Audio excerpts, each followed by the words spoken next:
O nosso trabalho é formado por uma equipe de Ana, sou eu, Ana Carolina, Ricardo Zelenovski, Carla, Flávio Vidal.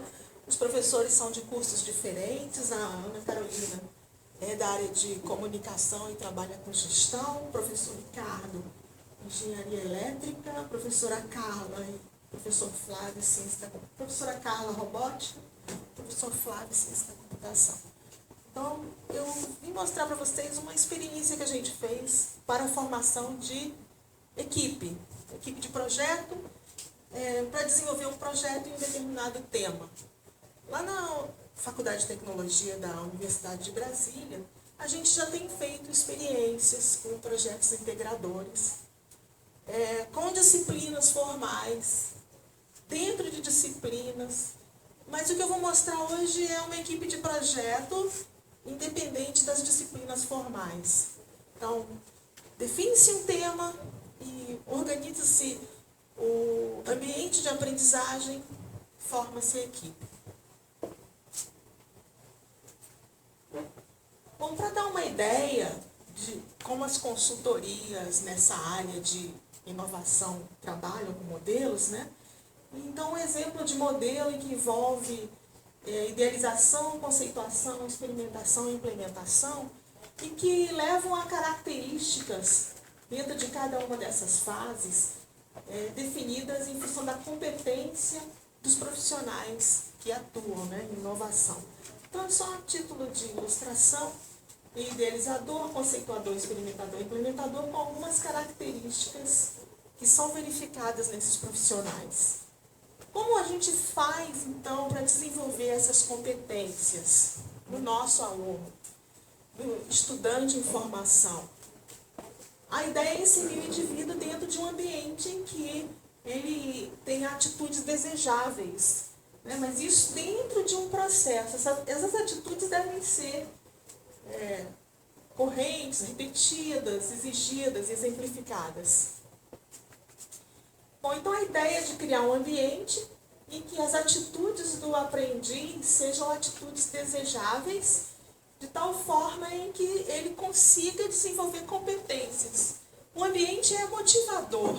Não necessariamente eu tenho como medir essas competências desenvolvidas, né? Então, através desse ambiente, a gente tem os projetos, né, no âmbito, por exemplo, do PJBL, como um instrumento de aprendizagem e como um projeto de engenharia. Fundamentação teórica para os nossos trabalhos são baseadas nos grupos operativos de Pichon-Rivière. O processo possibilita a mudança dos sujeitos, a aprendizagem colaborativa de Pérez e a aprendizagem orientada por projetos de Powell. Bom, a ideia, então, é ter uma estratégia para desenvolver esse ambiente de aprendizagem. Então, a gente começa com a prospecção e definição de temas de projeto. Instituição da equipe, organização do projeto ou do plano pedagógico, definição e alocação de recursos, salas, recursos financeiros, recursos materiais, divulgação do projeto, seleção dos estudantes. Como a gente está trabalhando com grupo, formação de equipe, em geral os professores envolvidos na experiência selecionam os alunos que vão iniciar esse processo. E a seleção dos demais integrantes é feita pelos próprios alunos. Matrícula dos estudantes na disciplina Projeto Integrador. Essa disciplina é uma disciplina optativa. Ela é utilizada como forma de unir os alunos em determinado horário e conceder créditos. A princípio, ela não tem uma emenda ou um programa. Então, é uma forma de aglutinar, de agrupar. Depois é feita a execução do projeto de engenharia dentro de um período letivo e a avaliação dos resultados dessa experiência. Aqui é um exemplo, né, das fases de execução do projeto. Então, tem uma etapa de pré-projeto em que é feito o plano pedagógico, o projeto com as etapas de desenvolvimento, divididas em iniciação ou fases, né, de iniciação, planejamento, execução, monitoração e finalização, o pós-projeto, em que a gente faz a avaliação desse processo todo. Bom, essa fase de execução do projeto, que é o projeto em si, é quando os alunos desenvolvem. Nesse caso, mostrado aqui, o tema de projeto era um robô modular apodal bioinspirado.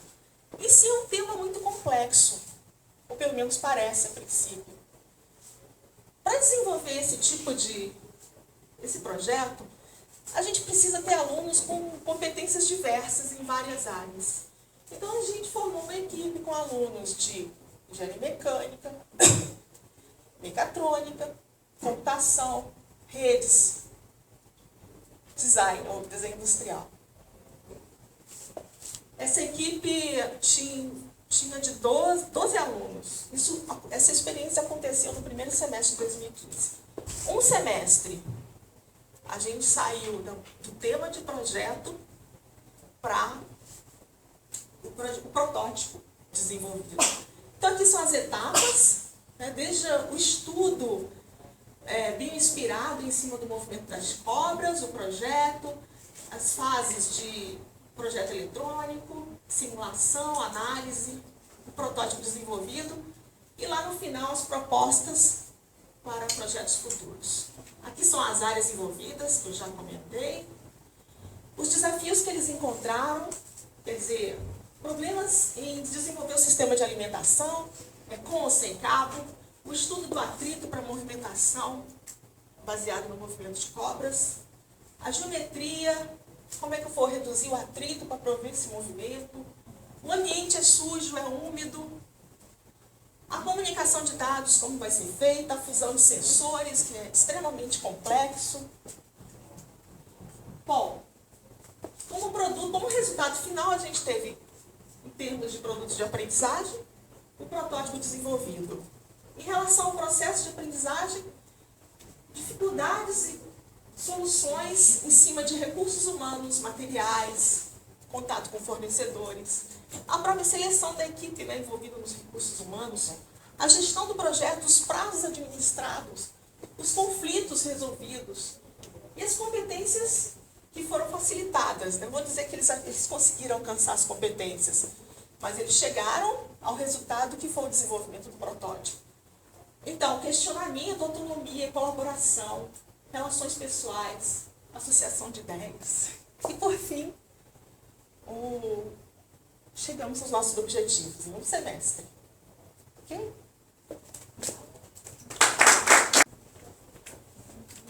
Boa tarde aí, gente. Posso falar assim ou com o microfone? Com o microfone? Alguém assistiu a palestra de manhã do CDIO? Então, né, algumas coisas eu vou passar mais rapidamente, até para aproveitar melhor o final. A ideia aqui é a gente mostrar uma prática interdisciplinar que a gente emprega no Unisal. Eu sou o coordenador do curso da Engenharia de Produção, o Benedito ele é o coordenador da parte básica e o professor César ele é o coordenador da Engenharia Elétrica. Que a gente vai mostrar a nossa prática interdisciplinar. Então aqui foi o que foi apresentado do CDIO, ou seja, as características que foram elencadas, e aqui, se a gente detalhar aqui, a gente falaria a tarde toda e a gente não chegaria numa conclusão correta, mas tem mais informações no site aí. Aqui ele contextualiza os 12 standards como ele apresentou, mas aqui a gente vai falar da nossa experiência em projetos, ou seja, o que foi caracterizado para o Unisal, né, na unidade de Lorena, né, em relação a esse desenvolvimento. Nós, dentro da nossa matriz curricular, existe um projeto interdisciplinar para cada semestre definido como disciplina. Ou seja, ele recebe uma carga de 60 horas, ele tem 20 horas de sala de aula e ele tem 40 horas de desenvolvimento ao longo, né, da semana para estar desenvolvendo aquele projeto. Dos 10 projetos, cada projeto tenta englobar o máximo de disciplinas possíveis dentro da matriz curricular que é pré-definida pelo MEC. Para a gente não falar que a gente tem que seguir os anseios e a gente não pode fazer simplesmente alterações que mudem a ordem das coisas. Talvez isso seja uma coisa para a gente repensar, a reengenharia que a gente está tratando. Ou seja, todos os semestres eles executam trabalhos interdisciplinares. O que são esses trabalhos? Né? A ideia de que todo início de semestre o professor integrador do trabalho ele apresenta a proposta de um daqueles 10 projetos, né? E isso é definido através dos grupos, e os grupos vão desenvolvendo as atividades ao longo do semestre. Mas a gente não avalia só no final, ou seja, se ele fez o produto ou se ele gerou a solução necessária para cada um desses projetos. A gente vai avaliando ao longo do tempo, ou seja, a gente faz uma avaliação continuada até chegar no gate 7. Nem todos têm a mesma quantidade de gates, porque elas são características em relação às necessidades do projeto. Mas a gente, imaginando de maneira geral, pelo menos 6 deles seguem essa visualização de controle por gates, na qual os alunos apresentam aquilo que foi executado até aquele momento. O que acontece? Normalmente, um aluno é sorteado entre aqueles do grupo para estar apresentando aquilo que devia mostrar. Isso faz com que todo mundo esteja preparado para que aquela apresentação seja feita da melhor maneira possível.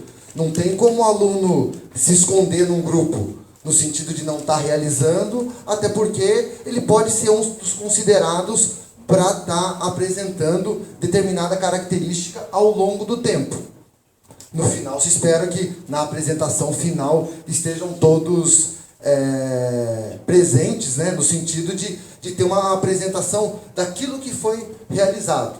Né? Então, o estímulo que acaba tendo em relação aos alunos na parte de desenvolvimento é que toda vez que ele tem um gate, ele tem uma avaliação pontual daquilo que ele precisa para fazer, para dar continuidade. Se de certo modo ele não está conseguindo caracterizar daquilo que é estabelecido como projeto para que ele consiga desenvolver aquilo, é nesse momento que ele pode ter a oportunidade, né, de quem é o cliente desses projetos, no caso o integrador do trabalho, né, de estimular a expectativa que ele tem do final, ou seja, de como ele vai estar, né, apresentando esse trabalho.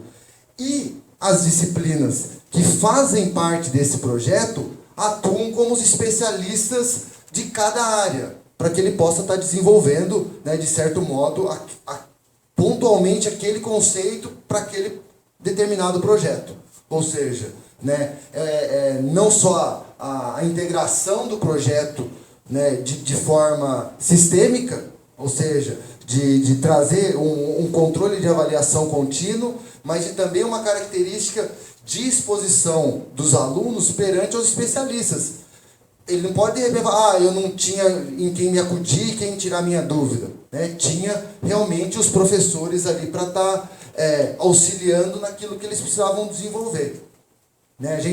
Um dos projetos do terceiro semestre que a gente fez, né, era o desenvolvimento dos carrinhos de gravitacional. Isso tem competições no Brasil inteiro em relação a esse tipo de projeto. Então, eram grupos de 4 a 6 pessoas, né, que foi desenvolvido realmente o projeto, e no final, até como foi apresentado aqui, né, da parte do estímulo e tal, a gente fez uma competição na qual a gente trouxe a família, porque era um final de semana e a família pôde participar. Então, trouxe esse estímulo também para o aluno no final de querer, de repente, desenvolver o melhor projeto. Então, foi bem bacana essa parte do desenvolvimento em relação a aquilo que a gente tinha do processo de inovação, ou seja, garantir um estímulo durante o decorrer do projeto e principalmente no final, que às vezes o aluno vai tendo mais dificuldade e é diante da dificuldade que ele acaba desistindo. Se ele não tem motivação, né, como bem apresentado aqui na ferramenta, aqui da parte do PBL, é justamente isso, ou seja, de como a gente trazer o estímulo, né, para o aluno de sala de aula. E aqui, por fim, eu só, né, ia trazer aqui até o convite para mostrar aquilo que a gente está desenvolvendo. Isso é bem pertinente em relação a ideia do CDIO, acho que são possibilidades, e quem está dentro, né, ele tem que gerar oportunidade para que outros também possam ingressar. Isso é um processo necessário. Então, faz parte da gente estar aqui divulgando isso para que, de alguma forma, outros também possam fazer parte. Tá bom? Era isso que eu tinha para apresentar. Obrigado aí.